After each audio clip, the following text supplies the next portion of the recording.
Hey everybody, welcome to We Live in Color, right here on Converge Media. My name is Deontay Damper. Now before we begin, make sure you like, share, and subscribe to Converge Media. You can learn more about our upcoming events, blog posts, and also why Black media matters.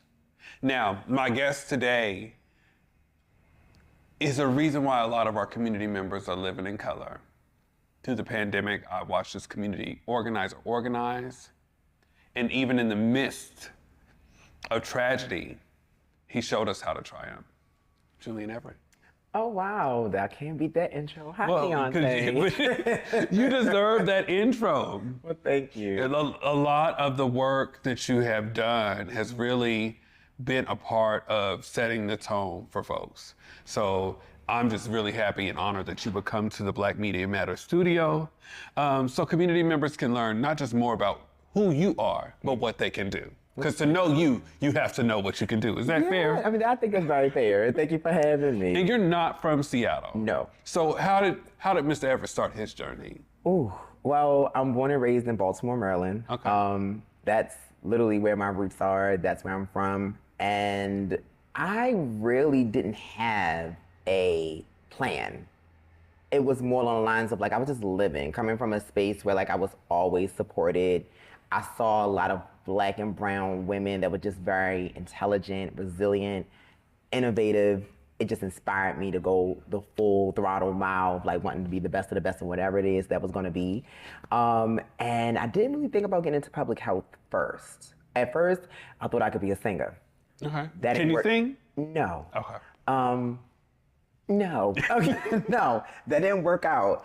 American Idol lied. My dreams were dashed when I tried out for the Baltimore School for the Arts, and I was hoping that, I would win in. I would have been the next Clay Aiken, but Black, and it didn't work out that way. Shout outs to Clay. However, I then realized that, okay, I think I'm pretty smart. So then I started to really get more into writing. I knew I loved to write. So then I realized, okay, maybe I should get into communications or something to go to school for. So, because the way they do it back home is that you either can go to a zone school or you can go to a private school or whatever the case may be. But sometimes they're lotteries because it's too many people that's going to the same school. Well, my mom wasn't having that. She was like, you're going to this private school called Archbishop Curley. You're going to go there. That's it. No ifs, ands, or buts. And it was an all-boys school. So that really just kind of put me in a very uncomfortable situation because I still was in this space of not really knowing what to identify as or how to group it, but I knew something was different, if that makes sense. My family knew something was different, but they never made me feel... They received you. Yes, I never felt something was wrong. So hearing certain things or slurs that I did hear earlier on in my childhood, I never really knew where that came from because I never heard it in my household. How did you react to it? It was kind of oh, okay. It was kind of nonchalant. But I think as I got older and I became more in tune with my emotions, it started to sting more because I started becoming so comfortable with myself. It was kind of piercing. Yeah. But now it's white noise. I think it's more people are afraid of what I'm going to say to them than them say things to me. So it's kind of okay, well, I like this reverse psychology. It works out for me. So going through your journey there in Baltimore, or DMV area, as I say. I prefer Baltimore. Okay. There's a difference. Yeah. Okay. Look, that's a whole nother episode. So going through that, how did you end up getting into public health? Oh, okay. Well, that's a very... So I actually was at my alma mater, Morgan State University, one of the best HBCUs in the country. Please make sure you donate and support. Anywho, besides that, there was a sign that said research assistants needed for national study, pay $500 every other week. I was broke. I needed money now. So I ended up going to the info session, and when I went, I had met my longtime mentor to this very day. His name was Dr. Jamal Haley, and he was just very interested in my thought process behind how to do community engagement, how to go about it, how to kind of operate things from a sex positive perspective. And I didn't know anything about none of this. I'm able to say it off the top of my head now because I've been in it for so long, but I didn't know nothing about that. I just wanted the money. So I love a challenge. I don't like being told that I can't do something. And long story short, he ended up mentoring me through it. After the study was over, I was like, okay, well, I guess that's it. And he was like, no, like, do you really want to take this field on more seriously? So I started working at the University of Maryland, and I worked specifically within the Department of Pediatrics and Adolescent Medicine. And my department that we had a program called Star Trek, not the show. It stands for Special Teams at Risk Together Reaching Access, Care, and Knowledge. And it was established back in 1989. So he was basically trying to revitalize it to really make it a very active health program. And I was like, okay, well, I'm in. And that was my first beginning of my career. Like, I started doing community outreach, then I started doing program development, then I started doing a mix of both, then I became a specialist. So I matriculated through that entire tenure of being there, and I planned on retiring from there. I didn't plan on even coming to Seattle, but then I met a new coworker named COVID, and it screwed up my entire plan. And then unfortunately, just like COVID and everybody else in the world, I was greatly impacted, and so was Star Trek. So unfortunately, they had to do layoffs. What was it like working in that? Because, when you're working in the areas, especially in the areas of public health, you have so many community members with lived experience, and you have this family of people. What was that like to lose your family during the pandemic? For me, I lost my family more along the lines of physically not being able to be around them as much. I didn't really, by the grace of God and the universe and goodness, I didn't lose anyone due to COVID, but I had colleagues that lost family members due to COVID. I think it made me really value my family and even my friends and my chosen family even more, because that feeling of socialization and not being around them and that sense of separation was wild. I didn't know what isolation culture was until I was in it. Waking up and I'm just at my laptop by myself, in the house alone, can't have friends over, can't have family over, and then I have a lot of older older family members, so that made it hard for them to even engage with me, because they were at higher risk of contracting COVID. Wow. Yeah. So it's pretty lonely. Yeah, it was. It was pretty lonely. Mentally, it drained on me because it made me feel like I was on edge. I didn't really know what was happening next because there was so many twists and turns that was happening with COVID, to the point where it was I'm thinking the world was going to end. So I was like, well, I'm going to end it off with a bang, and I'm going to go ahead and just get turned up and just have a good old time. Well, it seems like the world didn't end, it only just begun. And when we come back, we'll talk to Julian a little bit more about coming here and striking a pose. You're watching We Live in Color. Ejectment of as many as 21 Nooksack families from their homes. I think it come about by hatred for our family. That's what it's all about. Our bloodline is still here. They can't get rid of us. Spring Awakening, live on stage this June at the Fifth Avenue Theater. Winner of 8 Tony Awards, Spring Awakening weaves youth, love, and the clash between generations all in one powerful rock musical. Buy tickets now at fifthavenue.org. Big Tobacco thinks they know everything. They think they know you, your community, the places you go, the way that you spend your time. They think they got you all figured out, down to a formula, a calculation based off of numbers of what they think they know. Show them they're wrong. Learn more at theythinktheyknowyou.org. Join Cascade PBS for its 3rd year of celebrating local Black artists featured in its Black Arts Legacies project.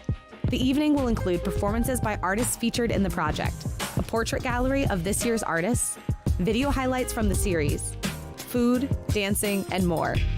Join us Tuesday, June 18th at 6:30 p.m. at Washington Hall. Learn more and RSVP for your free tickets at cascadepbs.org/events.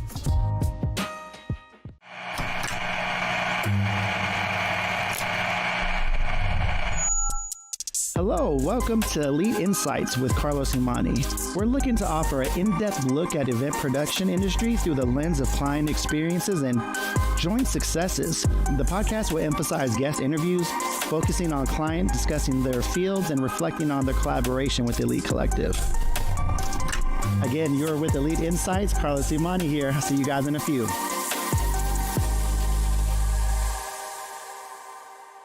And we're back with We Live in Color, and I'm here with the incomparable Julian Everett, okay? So, plane lands, Yes. you're in Seattle, Yes. and the journey starts. Yes. Where do we go? Oh, remember I just mentioned to you earlier that I was in a very weird space career-wise because everything that happened back home in Baltimore, and then also like mentally I was just in this very space of uncertainty. Because of that, there's another mentor that I also gained by the name of Dr. Stephaun Wallace. He was someone that also was a real big driving force in pushing me into the field of public health and really let me know the importance of education. And he's also part of my chosen family. So it was kind of like I got the best of both worlds. With that, he constantly checked on me when it came to just my well-being as a whole. With that, I really wasn't doing well mentally. I was putting on a facade for folks, but I was really in a very scary place because I just didn't know what was going on. And he was one of the few people that really was helping me get out of it. So when I lost my job, I didn't really know what instability was like. It was new for me. It was funny because I felt like now the folks that I had been helping and assisting, I was now in that same situation. So I had connections to the resources, I had connections to all these things, but I still felt so unequipped. And I just felt like I just didn't want to be there anymore. Yeah. And I just wanted change. And I ended up just like saying it all out loud and just leaving it to the universe and God and saying, look, hey, I'm leaving it in your hands, or whatever happens, happens. He calls me and he's like, hey, someone just told me to call and check on you, da-da-da-da. And then we just started talking. Before you know it, he just said, if you are interested in coming to Seattle, let me know. And I'm so serious. And I'm like, Seattle? I'm not going there. That's not my style. Yeah. Like, no. Like, the only thing I know about Seattle is Twilight was there and Grey's Anatomy and Sleepless in Seattle. That's all I know. I didn't know anything else. And then I really sat and thought about it. And I always tell people, signs come in threes. So not only did I get the call from him, then on Netflix, because I was in the house all day, the new movie came out, and Sleepless in Seattle was the #1 movie that had came out. That was the second sign. And then the third sign. Shout out to Meg Ryan. Yes. And then the third sign was that actually I had went on Indeed, and I didn't even search for jobs in Seattle. What happened was there was jobs that were listed in Seattle that was in the top tier when I went into the search. So I'm like, okay, I done had Stephaun talk to me. I'm seeing it on the damn Netflix queue, and now I'm seeing it in this ID job search. So I'm like, okay, this is a sign. So I had called him up, and I said, okay, I think I'd give it a shot. He sends me over a couple different opportunities, and I apply for one, which happened to be POCAN, which is the People of Color Against AIDS Network. I think I applied on a Monday. Because of the time difference, I wasn't used to that. They were still operating when I responded. They had my first interview on the spot. Tuesday had my second interview. Wednesday was my third interview. Friday I got my offer letter, renegotiated my offer letter, got it back. They called me back on Friday and said, you have 2 weeks to clear your apartment out. And so it was quick. And I was nervous because I've never lived anywhere else in my entire life. I didn't know anyone here besides Stephaun. I didn't know anyone beforehand, like even before him. So I was like, oh, this is going to be interesting. And the whole plane ride there, like, I'm excited, but anxious and scared. But then when I got here, and after some great connecting and community mapping, that anxiety and that fear dwindled. Yeah. And then he challenged me. Now, not because of the fact that like, oh, now I'm here, was more like he wanted me to just stay sharp on my toes. If anyone knows Stephaun or knew of him, they knew that he only wanted the best. He wanted excellence. He wanted you to be at your highest form in all forms of your life. And professionally, he wanted you to be top tier. Yeah. And so with me being a new face, he wanted to make sure that I was showcasing my best capabilities and all my skill sets. So he gave me that opportunity to really help with enriching the ballroom community here in Seattle and Tacoma. How important is the ballroom community to the nation? I'm gonna say to the nation. Well, to the world is crucial because it's a part of just queer history when you think about it, queer and trans history. There's a lot of integral folks that if you even look at a lot of their DNA, a lot of their origin stories, they stem from being within a ball or pageant-like system that was curated by Black and brown people. And then also those spaces were not being created often for us. And actually, the ballroom scene was derived out of hate and discrimination and prejudice. And so now that there's a space for us that now has been commercialized and now has been welcomed for a sense of normalcy for folks to be able to be like, oh, okay, I know what ballroom is. It's because of now we got more visibility. We're now being put into the movies, the commercials, the TV shows. But now it's like, well, how do we preserve the authenticity of it to really make sure that the functionality of what it's for stays the same, which is identity exploration, networking, finding chosen family. And it's just a really crucial community to definitely make sure that all is constantly being supported, for sure.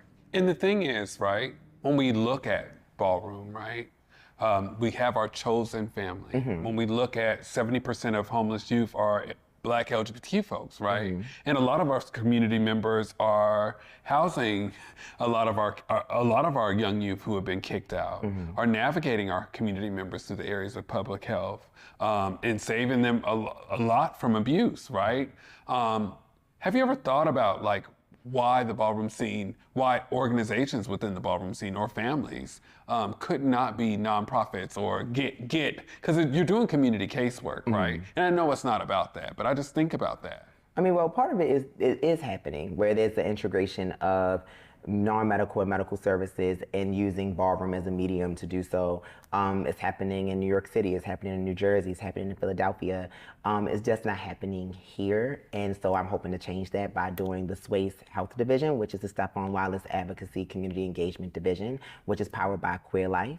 And so what we look to do is to look at art, culture, and healthcare and how those three intersect to still stand alone as their own separate entities, but also still can be integrated enough to make sure that a person is getting a full abundance of care if it's just looking at it from one perspective, but the medium is crucial. So for example, if there's someone that comes into the ballroom scene and they're coming to compete at a ball, but they don't have housing or they don't have food like support, what does that look like, right? So that could be a connection of simply being able to connect someone to those services, but also how does that become effective if it's coming from someone that they don't know versus someone that they actually recognize from a function. So those are two different types of experiences, and that's going to be possibly two different outcomes. And so what I'm trying to do with Space is just to ensure that we're not just simply competitors that walk these competitions and then it's over. Like, we're also human beings that have needs, that have lived experiences, that have stories that need to be celebrated and supported, and definitely available for people to understand that you just can't simply look at someone and see the glitz and the glam of them in a ball and think that they have it all together, because looks can be very deceiving. Pretty hurts. Yes. and I think that that's one of the things that I do love about I'm saying your movement, because there are many people that do these things. But I'm loving the way that you've been able to navigate through that. So if you were able to give, within like 30 seconds, give people three pieces of advice to navigate through the ballroom scene, what would you do? Or getting ready to start it, what would you think? As far as participating in ballroom? Participating as well, or starting their own. Okay, if someone is trying to just participate in ballroom simply by going to a ball, they need to simply go ahead and go and attend, watch and learn. If you don't know something, ask questions, and honestly have patience with yourself. Those would be the three things I would give to someone if they're just starting out in ballroom, for sure. Because I did walk a ball and I got chopped, so I needed to have patience with myself. Yes, and learn and perfect your craft. It's just like, if I tell people all the time, think of it like you're an athlete. You don't just go out on the field and say, okay, I'm ready. You're going to be practicing before you get out there and decide to do your big ones. So you want to make sure that you definitely are prepared and prepped and practicing your craft, because I always have been told a sword is only as sharp as you continue to use it. Okay. Oh, that's a good one. I like that. I'm gonna need a little bit more of that, a little bit more of that wisdom. We're gonna pack a little bit more with Julian Everett, figure out some more events that are happening out here in community. You're watching. We live in color. Seattle really is just a big neighborhood. It was a place for us to grow. We all have a gift of some sort. It's just my vision of what I see. Theater allows you to hit harder and be more. There's a sense of hope that your story will survive longer than you will. Stream on the Cascade PBS app or watch live. Fridays at 8:50 p.m. on Cascade PBS. Learn more at blackartslegacies.com. Africatown Plaza is our latest affordable housing development project. It's 126 units of affordable housing over community commercial space. It's the first time in my career, and I've been doing this for 10 years, that I was able to design for people who look like me. Africatown Plaza is a beacon of hope. Africatown Plaza is a love letter to the community.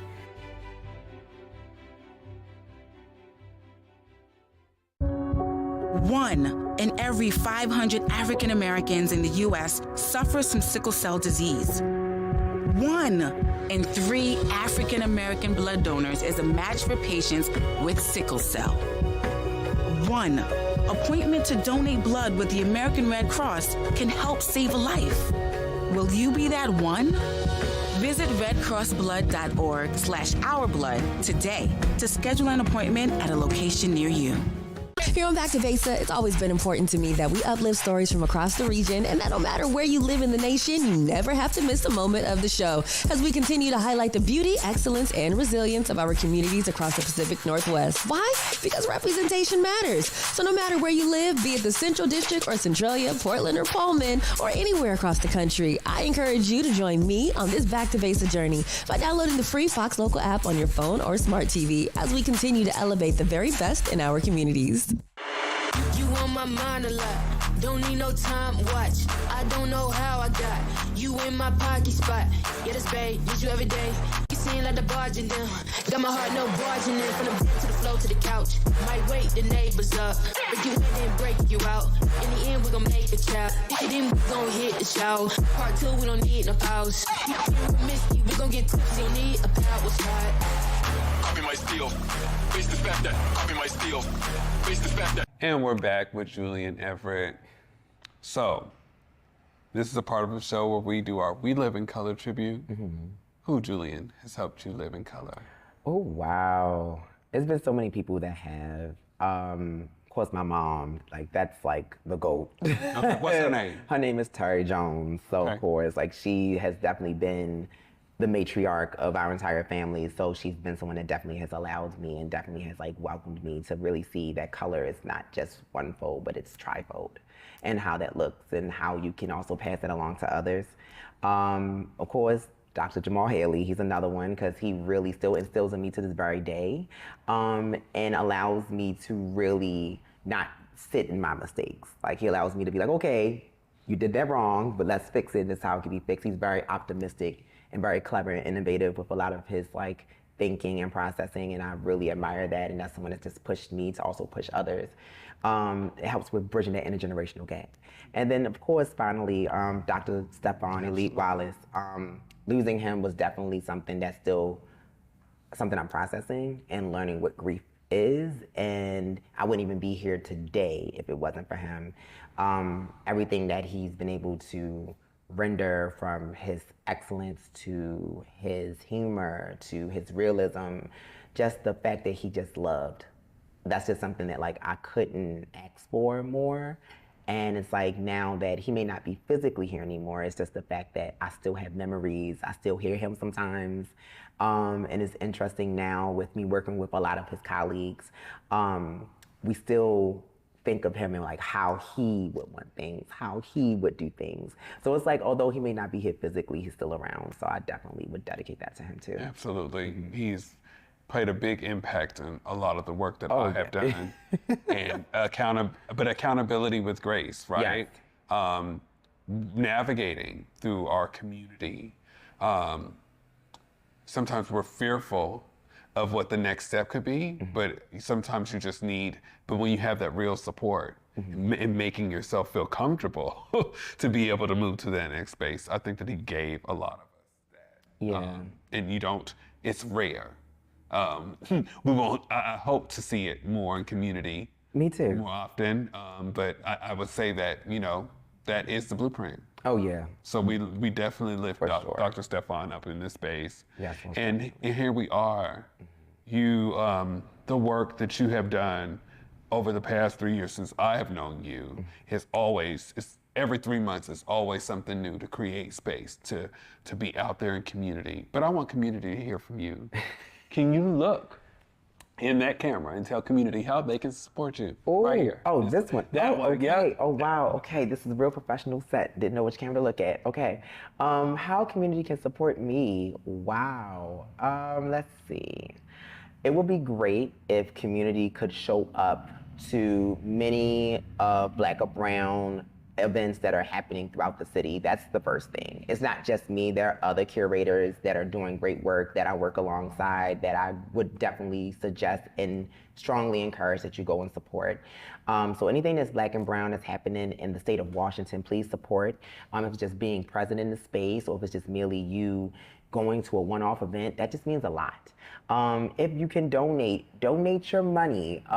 We need the money a lot because the money doesn't go to anyone specifically. It goes back into community programming and services. As we have realized is that unfortunately there are a lot of different programs that exist, but sometimes they are only structured for one thing. And so with that, with programming that's unrestricted, we're able to do a lot more of addressing immediate needs like emergency housing, or someone may need emergency medication assistance, etc. Those are things that could definitely be supported. But specifically, and I'm just being general, because of course me being an Aquarius, I'm just talking about everyone else, how you can support them. But pertaining specifically to me, if there's one thing I would just ask, it would be great if people could just come to my biggest event that I do every year, which is called, it was called originally For the Culture. It still is For the Culture. But ironically, Stephaun had convinced me that it was a conference that I was doing. And I never looked at it as that because it was 3 days worth of programming and education and networking and all these different things. And so I've now reformatted it, now call it the Ballroom Advocacy and Community Engagement Conference. It'll be the first one of its kind throughout the Pacific Northwest, where we are welcoming folks that are in ballroom, that are not in ballroom, to come and be able to just become educated on how ballroom is integrated within healthcare, art, and culture, and then also being able to look at fellow community partners who also support the scene as well, but also deliver their expertise and relay their expertise to those of us in community. So if it's simply by you guys even attending that, which I would love you guys to do, you can check out more details at Swace, SWACE.SEATTLE on Instagram, and you will have more details about that, from getting updates about any events that we may do throughout the rest of the year, to updates on the conference itself, being able to check out our newly improved website, and simply if you just want to go ahead and be nosy and check out the story and see what we're doing, we're always welcome to that as well. And also if folks want to donate to Swace, there will be a link there as well. Okay, you better say that.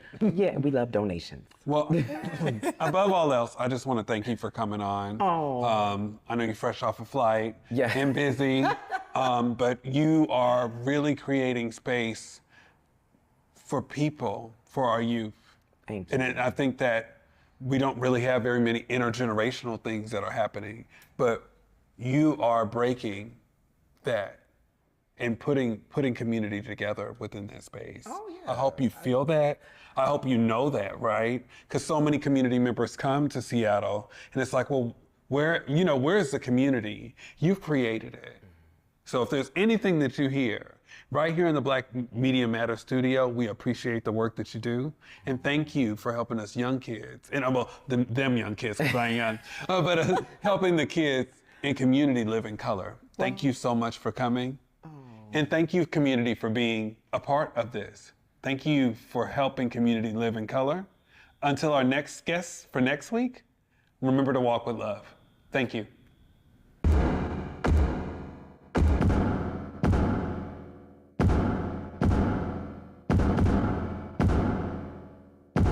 Hey everybody, Deontay Damper. To learn more about our blog posts, community events, and more, go to whereweconverge.com.